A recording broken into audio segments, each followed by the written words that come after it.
Mag-start ka ulit, mag-try ka ulit, lumaban ka ulit. Every day is a new chance. Ang buhay ay hindi pabilisan o paunahan. Ang importante, bumabangon ka sa bawat pagsubok na na-experience mo at baon mo ang mga lessons na natututunan mo. Malayo pa man sa ngayon, pero makakarating ka rin sa mga pangarap mo. All for His glory. God bless you. Daplin doon, kuya, daplin please.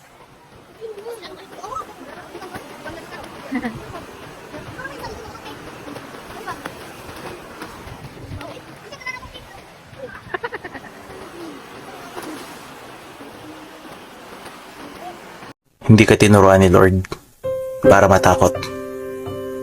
Hindi niya binigay ang pagsubok na yan para takbuhan o sukuan mo lang. Magtiwala ka ng buong puso sa Panginoon at huwag manalig